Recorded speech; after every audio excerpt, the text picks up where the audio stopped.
ሰላም ጤና ይስጥልኝ እንዴት ናችሁ? እኔ ስሜ ሮዛ ከበደ ይባላል። ዛሬ ደግሞ በአዲስ ቪዲዮ ነው የመጣሁትኝ። እኔ በግል ጉዳይ ነው በትዳሬ በኩል ላይ ነው። ወደ 13 ዓመት ትዳሬ እንዳይፈርስ ያስታመምኩት ትዳሬ አስታምሜዋለሁ እንዳይፈርስ ትዳሬ። አሁን ደግሞ ከአቅሜ በላይ ስለሆነ ነው።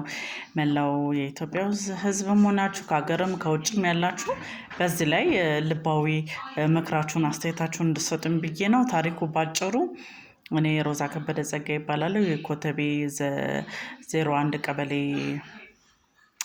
መምህራን ኮሌጅ ፊት ለፊት እዛ ነው ያደግኩትኝ። ከልጅነት ከ8 ወር ህፃን አንስተው እስከዚህ ድረስ ያደግኩትኝ። ባለቤቴ ፍቃዱ ኃይሉ ይባላል። እድሜውን በትክክል አላውቅም፣ ግን ታላቄ ነው። እዛው አንድ ሰፈር ነን። መምህራን ኮሌጅ በቢጫ መንገድ በሚባለው ጋር ነው የሚኖረው። የእናቱ ስም እናኔ አለሙ፣ የአባቱ ስም ደግሞ አበበ ኃይሉ አበበ ይባላል። እና 2006 ዓ.ም ላይ ነው የተጋባ ነው። እስካሁን 3 ልጆች አፍርተናል። ግን በእህቴ ነው የሚላት፣ እኔ ግን እህቱ ናት ብዬ ለመደምደም በጣም ከብዶኛል። ስሟ አለምነሽ ኃይሉ አበበ ትባላለች። ከአቅሜ በላይ ስለሆነ ነው ለህዝብ ልለቀው የተገደድኩት ይህን ቪዲዮ። ካገባኝ 2006 ታህሳስ 21 ነው አብረን ማታ ላይ አብረን መኖር የጀመርነው። ቀን ሙሉ ዕቃ ሳግዙዬ የኑሮዬን። ከዛ ቤት ክራይ ማታውኑ ቤት ክራይ ክፈይ ያሉኝ። እንዴ እኔ ሚስት ሆኜ እንዴት ቤት ክራይ ከፍላለሁ ስል ግዴታ ነው፣ ይሄ እናትሽ ቤት አይደለም የአባትሽ ቤት አይደለም የእናት የአባታችን ቤት ነው፣ ስትኖሪ ቤት ክራይ መክፈል አለብሽ አሉኝና ቤት ክራይ ለማን ነው የምከፍለው? ቤት ክራዩን ስል ለአለምነሽ ነው የምትከፊው፣ ለአለምነሽ ለእህቴ አለምነሽ ክፈሉ ብላለች ብሎ 800 ብር ለ6 ወር ያስከፍሉኝ ነበረ፣ ለሷ ማለት ነው። የሆነች አንድ ክፍል ቤት ናት፣ ሰርቪስ ናት፣ የጭቃ ቤት። አሁን ከዛ ለ2 ወር እዛች ቤት ላይ እንደቆየሁኝ አሁንም አለምነሽ ይሄን ቤት ስለምትፈልገው ወደ ጓሮ ልዞሪ ነው፣ ወደ ጓሮ ዙሩ አንቺና ፍቃዱ ተባልንና፣ ፍቃዱ ማለት ልጃቸው ወንድማቸው ነው። ወደ ጓሮ ዞርንና እሱ ስለማን ነው የሚከፈል? ለአሸናፊ ኃይሉ አበበ ነው የሚከፈለው ብሎ ገዛኸኝ ኃይሉ አበበ የሚባል ወይም ደግሞ ደረጀ የሚባለው ቤት ክራይ ይቀበለኝ ነበረ። ለ4 ወር ላይ ቆየው ደግሞ እዛችኛዋ ቤት ላይ። ያንን ለምን ለቀኩ ስል ያንን ፀጉር ቤት ልትከፍትበት ስለሆነ ወደ ጓሮ ዙሪ ተብዬ እንደውሻ ወደ ጓሮ ዞሬ ለ4 ወር ያክል እንደገና 800 ብር ከፍላቸው ነበረ፣ አጠቃላይ ለ6 ወር ማለት ነው። ከዛም በደላቸው አልበቃ ስላለ እሱ ይጠጣል፣ ይሰክራል፣ ያጨሳል፣ በሰዓቱም ወደ ቤት አይገባም። ለምንድን ነው በሰዓቱ ማትገባው? ኑሮ አይደል ወይ የያዝ ነው ስል ምን አገባሽ አንቺ ይላል። ጠዋት ስራ ነኝ ብሎ ይወጣል። ምሳ ቋጥሮ እሷ ፔንታጎል የሚባል አካባቢ እዛው ኮተቤ ውስጥ ትኖር ነበረ። እሷ ስር ነው ተጠቅልሎ ተኝቶ የሚውለው ማለት ነው። እንዴ እቺ ልጅ እህት ናት ወይስ ሚስት? ለምንድን ነው እሱ ኑሮውን ማትኖረው? ለምንድን ነው ስርዓት ማን ይዘው? ወደፊት ማደግ አለበት፣ ልጆች ይመጣል። በዛ ላይ እኔ እርጉዝ ነኝ አልኩት። ስለው አይ አሮጌ ቆርቆሮ አያገለግልም፣ ሂጂ ወደ እናትሽ የወለደ አይጥልም ብለው ተሰባስበው እንደገና እሱም ብዬ ከእናቴ ተጣልቼ ወጥቼ እንደገና ወደ እናቴ እንድመለስ ተደረገ። እሱም አካባቢ ላይ በኳሉን በዳሩን ሽማግሌዎች አማካኝነት አረ ሊገሏት ነው ወደ ውሰዷት፣ በዛ ላይ እርጉዝ ናት ስለተባለ እማዬ አልጨክን ብላ መለሰችኝ። ግንቦት 14 ነው ምናምን ግንቦት 14 2006 ዓ.ም ላይ ወደ ኳታር ሊሄድ ነው እሱ ተብሎ እሱን ወደ ኳታር አሸሽተው እሷ እኔን ገብታ እንድትገለኝ ወንድሞቹ እንዲጫወቱብኝ ሌላም ዶር እያዘውብኝ ስለሆነ ቤተሰቦች የወሰዱኝ እዛ ኖርኩኝ። ልጄንም በሰላም ተገላግዬ በቃ መኖር ጀመርኩ። ከተለያየን ወደ 2 ዓመት ሆነን። ቀለበት አለ ግን ወረቀት አልተቀደደም። ከዛ የተዋለደ ሰው በቃ ተለያይቶ አይለያይም፣ አጥፍቻለሁ ይቅርታ ሲል እንደገና ደግሞ አብረን መኖር ጀመርን። እንደገና 2 ልጆች ወለድን። ከዛ የካባዶ ተከራይተን እንኖር ነበር። ለሱ ለግለሰብ ለሌላ ለባዳ ነው እንከፈልን።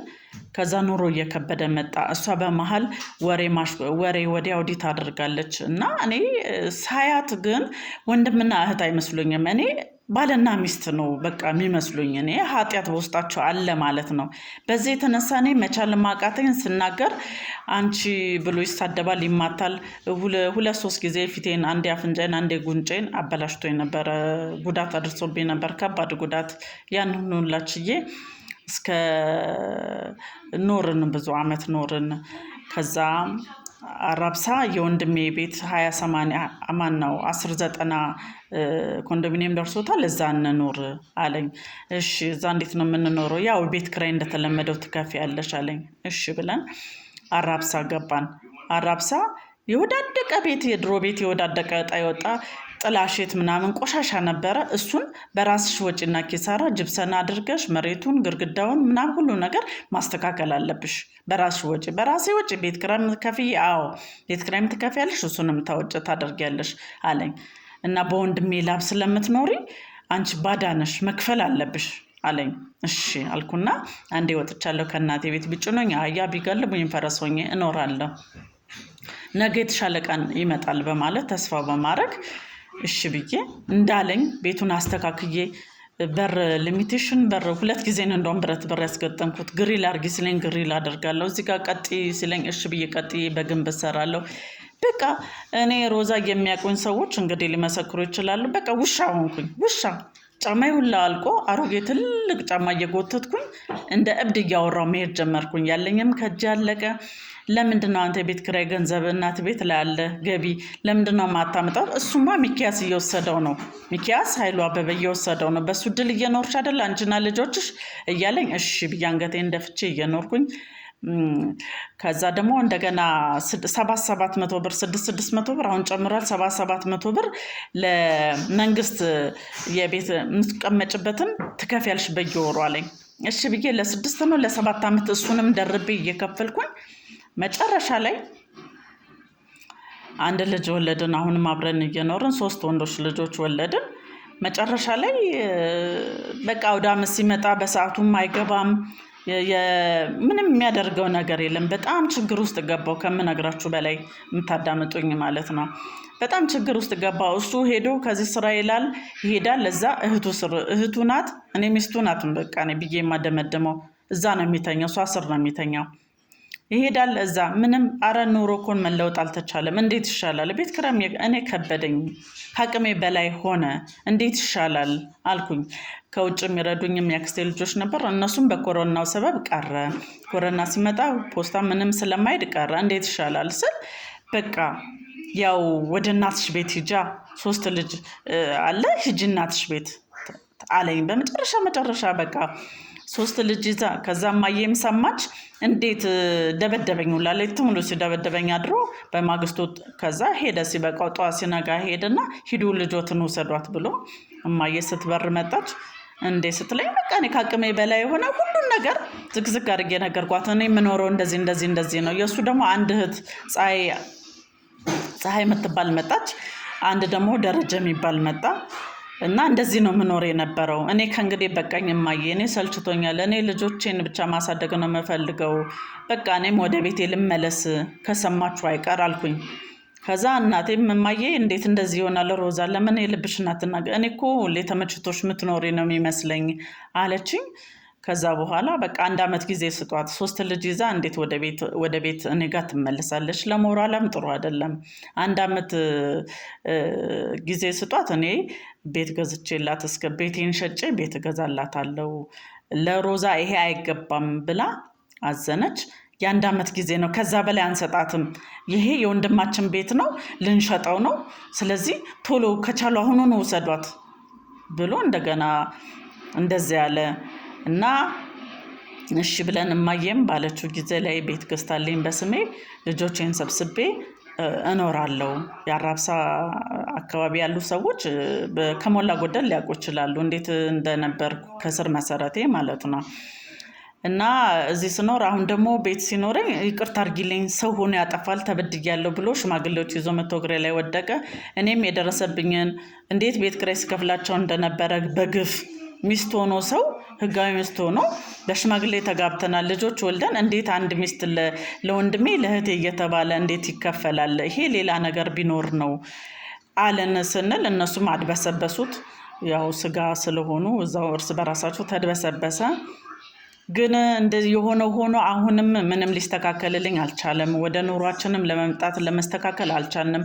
ይኸው 3 ዓመት 4ኛ ዓመቴ ሊመጣ ነው። ልጆቼንም ራሴን የማሳድጋቸው ትምህርት ቤት የምከፍለው ምንም ምለው ከእጄ ላይ ያለችውን እያለቀ ነው። እሱ አሁንም ሄዶ እሷ ስር ነው ያለው። እዚች አለምነሽ ኃይሉ አበበ የምትባል እቺ አለምነሽ ኃይሉ አበበ የምትባል ሴት ከእህት በዘለለ ባልና ሚስት ናቸው ብዬ እኔ ለመደምደም በቃ ለውሳኔ ወስኛለሁ። በሽማግሌ ማስጠየቅን በነፍስ አባትም ማስጠየቅን ሁላችንም ግራ ገብቶን ያለ ነው። ነጋ ጠባ እዛው ነው ያለው። አውደ ዓመት ሲመጣ ለማስመሰል ለአውደ ዓመት ከተመቸው ይመጣል። ዋዜማን ያድርና ሌሊት ይወጣል። እዚህ ወደ ሀያት አደባባይ እና ሀያት ነው 249 ነው ወደ አራብሳ አንድ ጓደኛ ያለው ሳሙኤል የሚባል እሱ ጋር ነኝ ያለሁት ይላል። የገማ ስጋ ሌሊቱን ሙሉ ውሎ ማታ ልንተኛ ስንል ይመጣል። የገማ ስጋ ተሸክሞ ይዞ ይመጣል።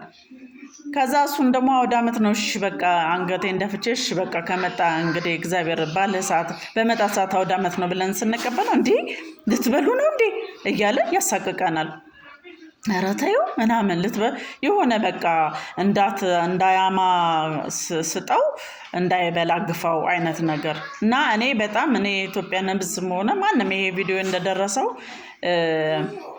ግራ ስለገባኝ ነው። እኔ ፍርዱን ለሰውና ለእግዚአብሔር ሰጥቻለሁ። አሁንም ልጆች አሉ በመሃል አብረን እንበላለን አብረን እንጠጣለን። ግን እኔ አለምነሽ ኃይሉ አበበ የምትባል ሴት እና አቶ ከበደ አቶ ፍቃዱ ኃይሉ አበበ የሚባሉ ምንም ሊገለጹልኝ አልቻለም። ሚስት ናት እሷ ሂድ ስትለው ይመጣል።